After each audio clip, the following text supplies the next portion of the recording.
Friends, welcome to কুকটেলস। আজকে আমি আপনাদের সাথে শেয়ার করে নিচ্ছি পাউরুটি ছাড়া সুজির স্যান্ডউইচের রেসিপি। এর জন্য প্রথমে একটা পাত্রে নিয়ে নিয়েছি পরিমাণ মতো সুজি, টক দই, জল, সামান্য নুন, অল্প একটু গ্রেট করা আদা, সামান্য চিলি ফ্লেক্স। ভালোভাবে সবটা মিশিয়ে নিচ্ছি। আরও একটু জল দিলাম।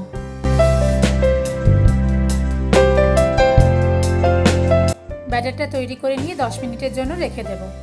এরপরে কড়াইতে তেল গরম করে নিয়ে ফোড়ন দিয়ে দিচ্ছি শুকনো লঙ্কার গোটা জিরে।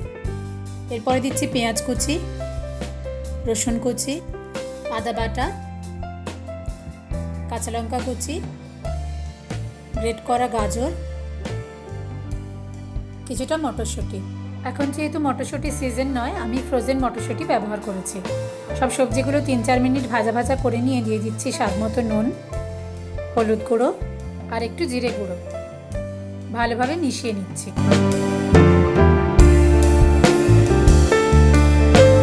এরপরে দিয়ে দিচ্ছি সেদ্ধ করে গ্রেট করে রাখা আলু।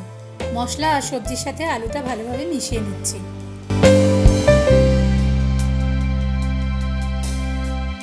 সবশেষে লেবুর রস দিয়ে মিশিয়ে নিলেই আমাদের স্যান্ডউইচের ফিলিং রেডি।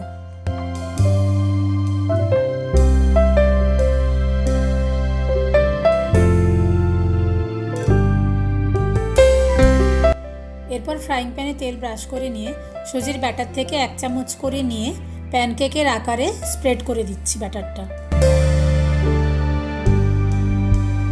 এবারে এগুলোর ওপরে স্যান্ডউইচের আলুর ফিলিংটা রাখছি। ফিলিংটা রাখার পরে আবার সুজির ব্যাটার দিয়ে ওপর থেকে ভালোভাবে কভার করে দিচ্ছি।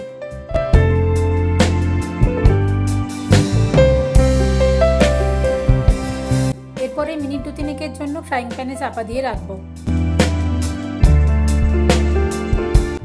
চাপাটা খুলে এটার উপরে সামান্য তেল ছিটিয়ে দিয়ে এগুলোকে উল্টে দেব।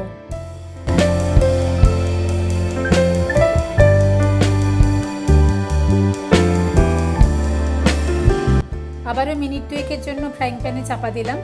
এতে স্যান্ডউইচগুলো খুব ভালোভাবে কুক হয়ে যাবে। এরপরে সার্ভিং প্লেটে নিয়ে মাঝখান থেকে আধখানা করে কেটে দিলেই আমাদের নো ব্রেড সুজি স্যান্ডউইচ একদম রেডি। আমার আজকের রেসিপি আপনাদের কেমন লাগলো কমেন্ট করে নিশ্চয়ই জানাবেন। যদি ভালো লেগে থাকে ভিডিওটা লাইক আর শেয়ার করে দেবেন। আর আমার চ্যানেলটা সাবস্ক্রাইব করতে ভুলবেন না যেন। খুব শিগগির আসছি নতুন রেসিপি নিয়ে। টাটা।